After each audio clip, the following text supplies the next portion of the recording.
Assalamualaikum warahmatullahi wabarakatuh. A'udzubillahi minasyaitonirrajim. Bismillahirrahmanirrahim. Alhamdulillahilladzi hadana lihada wa ma kunna linahtadiya laula an hadanallah.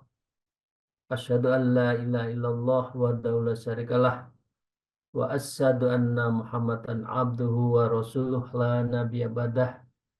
A'udzubillahi minasyaitonirrajim. Bismillahirrahmanirrahim.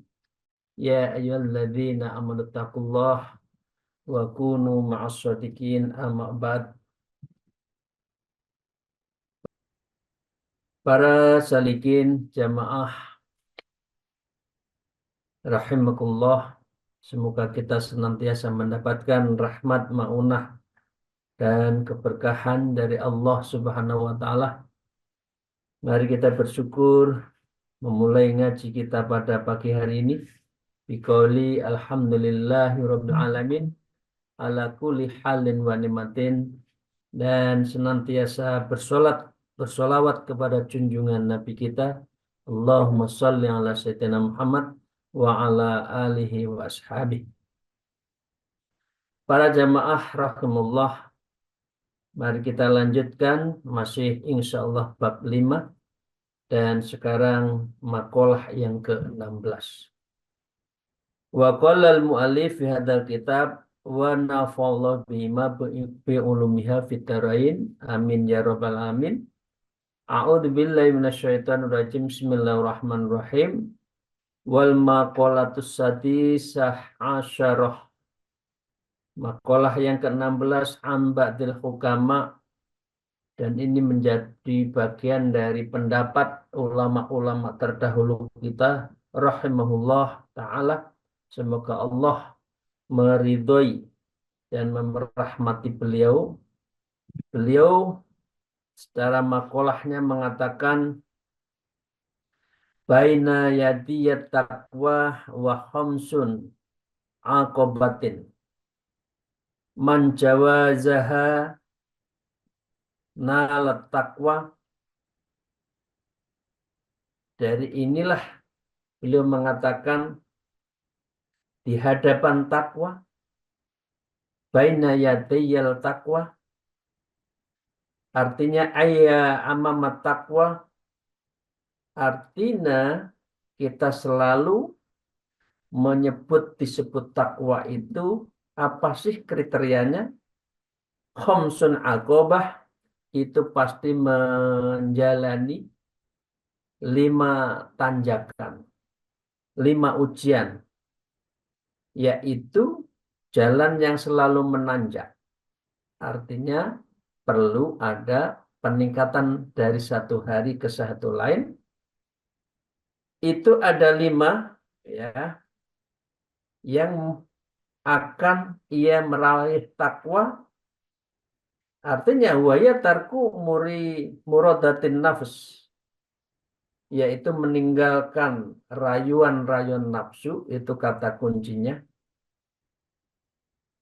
Dan yang kedua wa mujanabatu nahillahi ta'ala, dan menjauhi seluruh larangan Allah.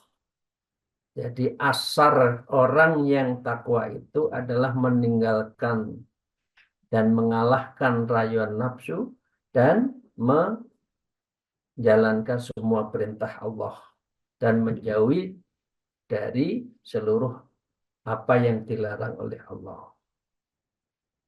Apa yang harus dipilih Bapak Ibu sekalian, para jamaah yang terhormat? Orang bisa menanjak aqobah yang 5 itu. Yang pertama, seorang akan menanjak dalam tahapan takwa yang baik adalah ikhtiyarus sidati ala nikmah. Seseorang memilih kesulitan atas kenikmatan. Artinya ayat tamattu'i, yaitu meninggalkan bersenang-senang. Senang, sa'adah itu boleh. Tetapi kalau hidupnya senantiasa bersenang-senang, melampaui batas, meninggalkan etika, senangnya menyakiti orang lain, maka ini menjadi tidak baik. Jadi seorang yang takwa adalah apabila dia mampu meawaluha, yang pertama itu menyingkirkan tahapan, yaitu lebih milih kesulitan daripada kenikmatan. Artinya bukan berarti tidak boleh orang senang. Doa kita kan Robbana atina fid dunya hasanah wa fil akhirati hasanah, kan? Boleh bersenang, tapi tidak boleh bersenang-senang. Bahagia boleh, tapi tidak boleh melampaui batas. Nah, karena itu seseorang yang hidupnya ada kesulitan, masyakoh, ada yang rasa berat, ada ujian yang dalam, itu biasanya akan melahirkan sebuah kenikmatan di kemudian hari. Masuknya seperti itu. Wasaniyah, dan yang kedua, Bapak Ibu sekalian, adalah ikhtiyarul jahdi ala roha. Yang kedua adalah memilih berjuang, mujahadah atas kebebasan. Tidak ada satupun Bapak Ibu sekalian orang yang serba permisif, tidak pernah mujahadah, tidak pernah riyadhah, akan melahirkan buah yang besar. Kira-kira peribahasanya berakit-rakit ke hulu, bersenang-senang ke tepian. Jadi harta ina, orang itu harus apa? Bersakit-sakit dulu, berjuang dulu, baru senangnya itu kemudian. Jadi jangan mengatakan saya hidup senang, bahagia, tapi tidak pernah menanam, tidak pernah bersakit-sakit dulu. Nah, karena itu al-mujahadah, mujahadah ilallah, mujahadah bil qalbi, ya, ini menjadi dasar asar orang yang menuju takwa yang benar. Jadi Bapak Ibu sekalian, bisa kita lihat teman-teman kita, saudara kita, atau tetangga kita, ketika muda dia bahagia berfoya-foya atas limpahan kekayaan orang tuanya, apa yang kita lihat, sering kita lihat, di ujungnya, di masa menjelang tuanya itu, bukan menambah warisan dari orang tua, tapi menghabiskan warisan itu. Karena dia tidak pernah mujahadah, tidak pernah untuk melakukan apa? Melakukan perjuangan. Nah, karena itu dalam konteks suluk, thariqah disebut, a'udzubillahi minasyaitonir rajim, ya ayyuhalladzina amanu wabtaghu ilaihil wasilah wajahidu fi sabilihi la'allakum tuflihun. Jadi Bapak Ibu sekalian, kalau kita sudah menemukan dan diminta mencari menemukan wasilah, guru, mursyid, thariqah yang kita ambil, maka wajahidu, harus sungguh-sungguh bermujahadah. Orang yang selalu qiyamul lail itu berarti mujahadah. Artinya memohon pada Allahnya, mohon pada Allah itu betulan. Bukan sekedar minta, tapi betul-betul minta di malam hari, karena itu janji Allah, aina su'ali fil lail. Siapa yang minta ya di malam hari, maka aku akan beri. Nah, karena itu seseorang pun juga akan dilihat sejauh mana kesungguhan seseorang di dalam hidup ini, di dalam meraih cita-citanya itu, maka dia akan dapat. Ya, itu Bapak sekalian ya, atas kebebasan. Jadi hidup masih muda, jangan serba bebas, tetapi kita memilih berjuang.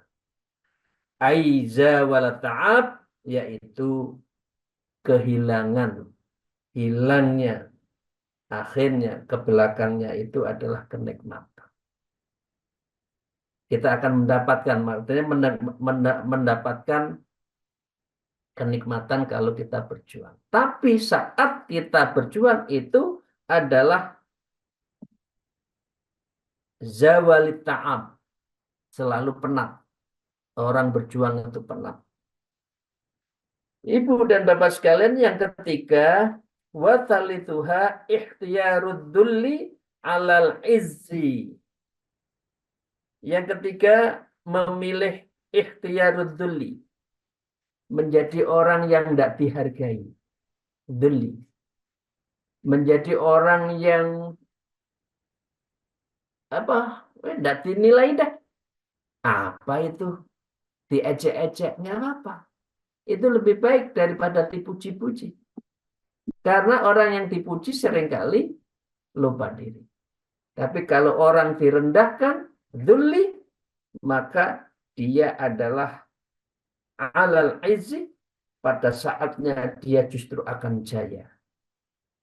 Jadi orang yang ingin jaya maka siap untuk dibully, siap untuk diejek, siap untuk difitnah. Karena itu menjadi bagian dari menempa diri kita, dan ini adalah bagian dari cara untuk hidup yang baik dalam perspektif ketakwaan kita kepada Allah. Jadi Bapak Ibu sekalian, kalau kita ingin selalu dipuji, dan dipujinya adalah linnas, karena manusia bukan Allah, maka amalnya juga tidak akan ada artinya. Nah, karena itu yang ketiga, seseorang yang melewati rintangan ini akan meraih ketakwaan yang baik, yaitu ikhtiyadzudzulli alal izzi, memilih kerendahan daripada kejayaan, daripada kehebatan di mata orang lain. Yang keempat, warabi', Bapak Ibu sekalian yang saya hormati, ikhtiyarus sukuti alal fudul, memilih diam atas banyak ngomong. Kemarin kita sebutkan Bapak Ibu sekalian, ya, berkumpul dengan orang alim itu lebih baik daripada sendiri. Sendiri itu lebih baik apabila berkumpul dengan orang yang banyak omong. Jadi lebih baik kita ikhtiyarus sukut, diam, wukuf, iktikaf, alal fudul, dari bicara yang berlebih-lebihan. Wa ma la khairu fihi fil kalam, yaitu ucapan yang di dalamnya tidak ada kebaikan.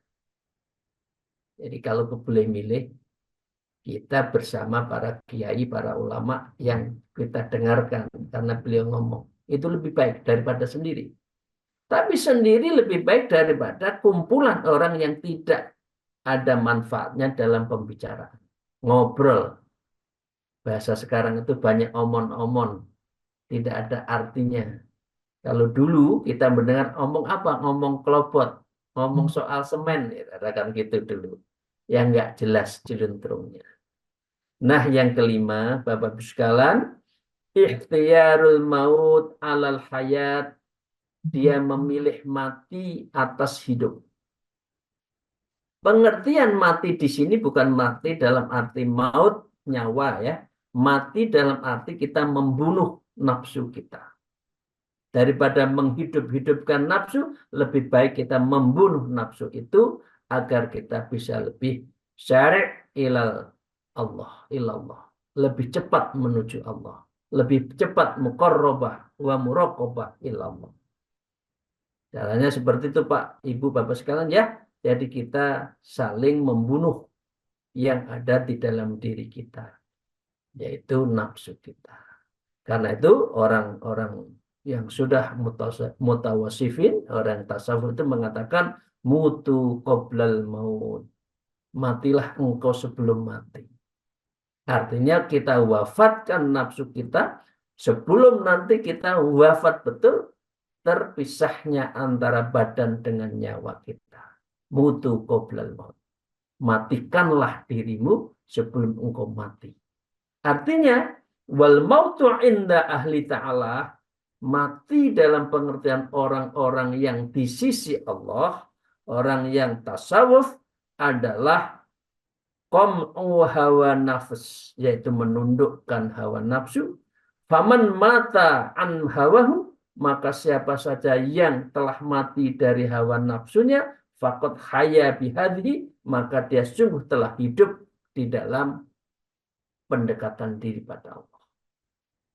Jadi kalau kita masih kuat urusan-urusan dunia, urusan-urusan kesenangan, maka sebetulnya kita belum membunuh nafsu kita. Dan nafsu inilah yang bisa memilih, mendorong akobah, tingkatan, sehingga betul-betul kita menjadi orang taat. Bapak Ibu sekalian, di dalam makalah ini yang disebut mati atau mematikan nafsu itu ada 5. Ini boleh diangen-angen ya, ini penting. Yang pertama, ada 4, maaf ya, bukan ada 4. Tsummal maut yang qasimu arba'ah aksamin. Sedangkan mati itu dibagi dari 4. Dibagi menjadi 4 bagian. Yang pertama, mautun ahmar. Mati dalam arti pengertian merah ya. Wawa mukhalafatun nafs, yaitu menentang hawa nafsu. Karena itu kan biasanya nafsu itu ada 2 yang jelek, yaitu nafsu amarah dan nafsu natikoh. Nafsu amarah itu adalah nafsu untuk menipu daya, ghaflah, kadzab, artinya bohong dan sebagainya, itu ada nafsu merah. Kalau nafsu natikoh, otak, itu biasanya mengarah kepada keculasan seseorang menyusun sebuah strategi, itu biasanya otak. Nah, 2 ini yang harus kita lakukan lawan, yaitu nafsu ahmar, yaitu nafsu amarah dan nafsu natikoh. Nafsu amarah, Bapak Ibu sekalian, zikirnya adalah latifatul qalbi, yang jumlahnya 5.000, diarahkan kepada susu kiri turun 2 jari, itu namanya jantung kita, dan itulah yang kita zikirkan, sehingga kita itu memenangi dari pertempuran dengan nafsu. Sedangkan nafsu natikoh ditujukan pada akal kita, biar akal kita itu tertuju pada basirah kita. Yang kedua, wa mautun abyad, mati putih. Artinya, wa walju, laparkanlah perut kita. Li'annahu yunawwirul batin, karena sesungguhnya lapar itu dapat menerangi batin. Yunawwir, cahayanya diri kita itu adalah batin. Wa yubayyidu wajhul qalbi, dan dia bisa memutihkan mata hati kita. Bapak Ibu sekalian, seseorang yang ikut balapan kuda, sebelum kuda itu lari kencang, bukan berarti dikasih makan loh ya. Dia justru dilaparkan. Di depannya, pecutnya itu dikasih makanan sehingga cepat. Tapi kalau sebelum lari, sebelum balapan, dia kenyang, nggak bisa lari. Kita juga seperti itu Bapak sekalian. Terlalu banyak makan, maka menjadi ngantuk. Maka semangatnya untuk beribadah, khususnya di malam hari, juga tidak bisa dijalani. Karena itu, beliau mengatakan, wahwal ju, laparkanlah diri kamu. Dari situlah batinmu akan ada cahaya, wajahmu akan juga ada cahaya. Faman mata sab'atun khoyyatun fatonatuhu. Maka siapa yang mati rasa kenyangnya, maka hidupnya itu ditumbuhi dengan fatonah, dengan kecerdasan. Jadi kalau orang banyak makan, di situ pasti dia akan lemah cara berpikirnya. Yang ketiga, wa mautu akhdar, mati dalam pengertian hijau. Wa wa lubsul muraqi'i minal kharaqil kharaqil mulaqatin. Berpakaian yang sederhana, jangan bermewah-mewah untuk tidak menunjukkan keangkuhan. Kalaupun pakaiannya bagus, diniatkan untuk tahadus nikmah. Ya Allah, Engkau beri rezeki kepada saya. Saya akan sholat, saya pakai baju yang bagus. Itu boleh.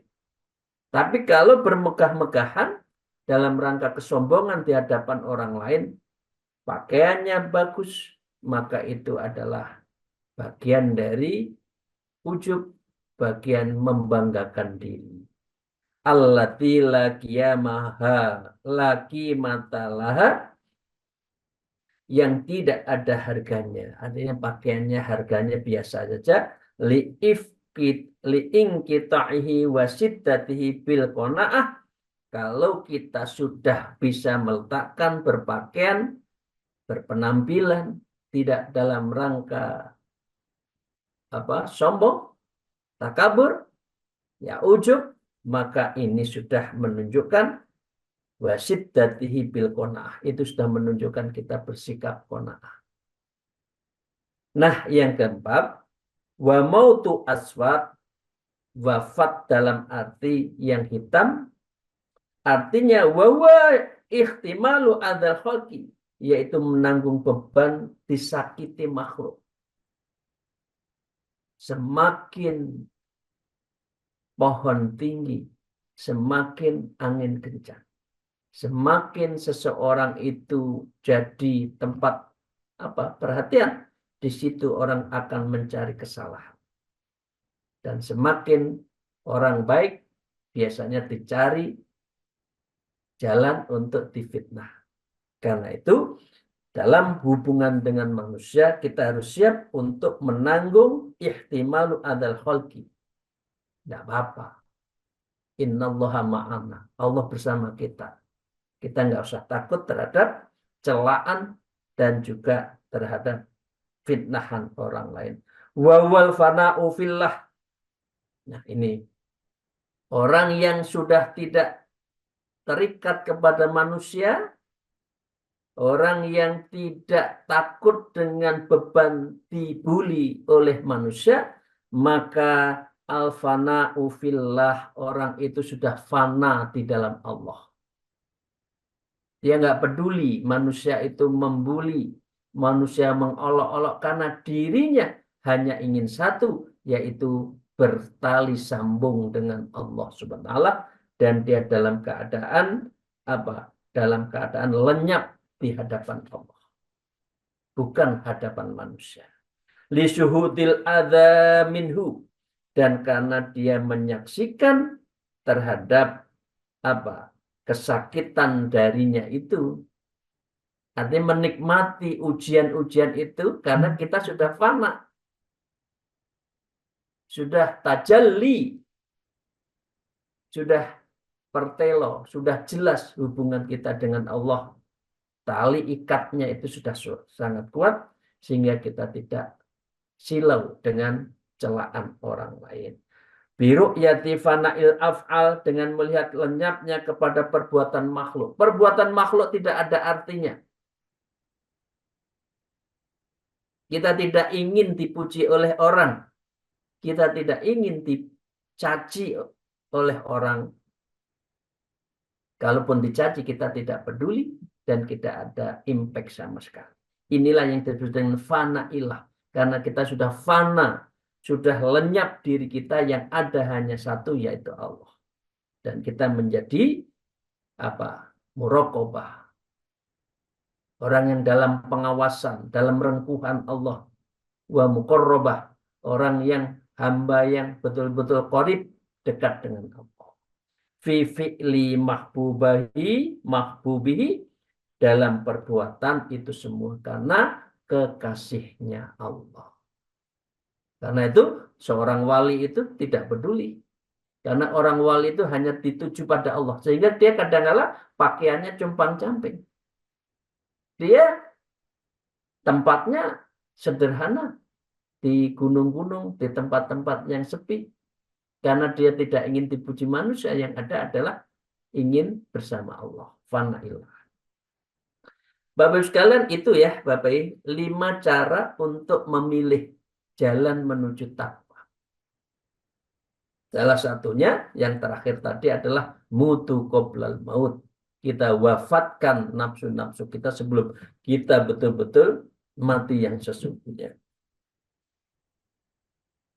Para salikin rahimahullah, wal maqolatus sabi'ah asrota, makalah yang ke-17 an Nabi sallallahu alaihi wasallam, an najwa tuhassinul asrar, bisikan seseorang itu khotrotu fil qalbi, itu membentengi segala rahasia.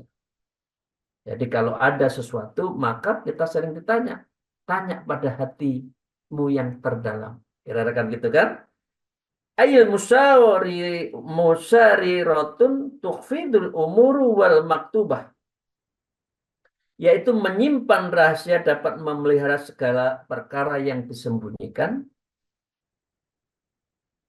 Fakit manul asrori akwa asbabin najah, maka menyembunyikan rahasia itu penyebab yang paling kuat untuk meraih kesuksesan. Bahasa anak sekarang, jangan ember, sedikit-sedikit diceritakan. Karena ini berarti membuka rahasia. Karena rahasia itu sesuatu yang harus disembunyikan. Yang tahu hanya Allah. Orang tidak boleh mengumbar kesalahannya di hadapan orang lain. Atau apalagi membuka aib orang lain. Dilarang di dalam agama. Siapa saja yang menutupi aib seseorang, maka Allah akan menutupi kesalahan itu. Begitu banyak hadis menyebutkan. Ruwa'an Nabi sallallahu alaihi wasallam, Rasulullah sallallahu alaihi wasallam, ista'inu alal hajati bil kitmani fa in kulladzi ni'matin maksudun. Mintalah pertolongan atas semua kebutuhan dengan menyembunyikannya, karena sesungguhnya pada setiap orang yang punya kenikmatan ada orang yang maksudun, orang yang dengki. Itulah manusia. Kalau ada orang senang, yang lain dengki. Kalau orang lain susah, di sini senang. Banyak yang senang. Maka dengan demikian kita lebih baik dalam hal tolong-menolong itu tertutup saja. Dan kalau orang itu sukses, biasanya ada orang yang dengki. Tapi ya nggak apa-apa, namanya orang punya maksud jelek, silahkan. Tapi kita kan punya apa? Punya Allah yang akan bersama kita.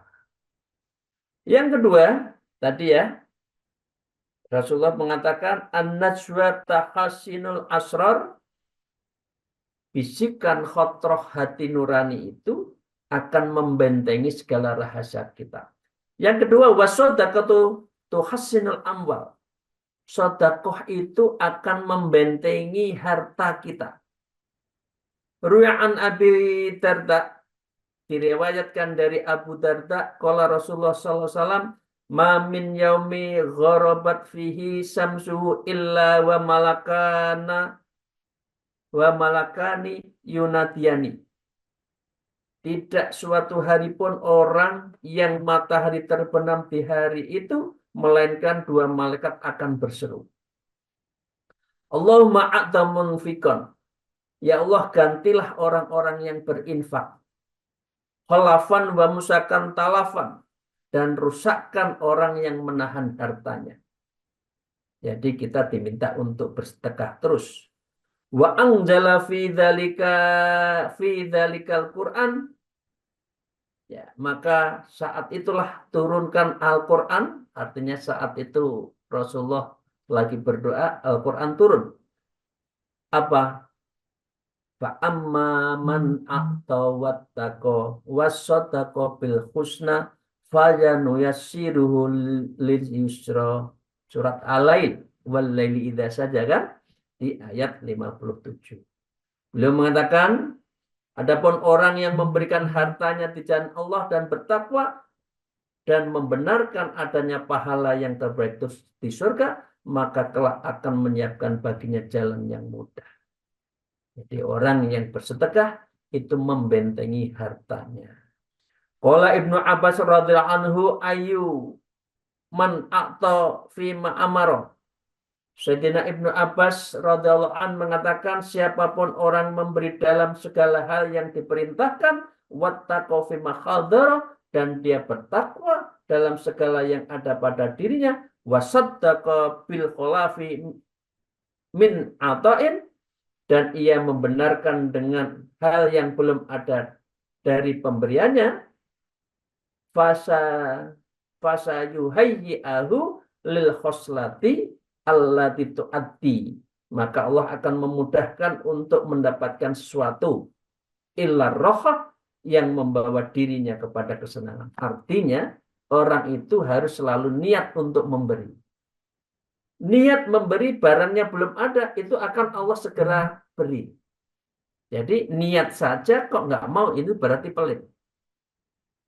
Nah, kok nggak mau sih membantu orang? Nah, pelit. Nah, orang yang ingin membantu tapi barangnya belum ada, insya Allah Allah akan cepatkan untuk sesuatu itu agar bisa dibantukan pada orang lain. Ya, Bapak-Ibu sekalian, saya pikir demikian. Ini masih 3, 2, dan sesungguhnya ini masih 5, dan insya Allah kita akan bahas yang ketiga lainnya pada besok harinya. Secara ringkas, yang ketiga itu wal ikhlasu yuhassinul a'mal. Ikhlas itu membentengi amal kita. Yang kelima, wasidku yuhassinul aqwal. Orang yang jujur akan memperkokoh jiwanya. Dan yang kelima, wal masyuratun tuhassinul ara'i, dan bermusyawarah itu membentengi segala pendapat untuk mendapatkan hasil yang baik. Dan insya Allah 2, 3 yang terakhir ini akan kita bahas pada Sabtu yang akan datang. Semoga Allah meridhoi kita. Mohon maaf atas segala kekurangan saya. Kalaupun yang benar itu dari Rasulullah dan karena kitab ini, dan itu adalah perintah Allah. Kalaupun salah, sesungguhnya itu kekurangan, kesalahan itu ada diri saya. Mohon dimaafkan. Akhirul kalam, alfu minkum, wallahul muwafiq ila aqwamit thariq. Wassalamualaikum warahmatullahi wabarakatuh.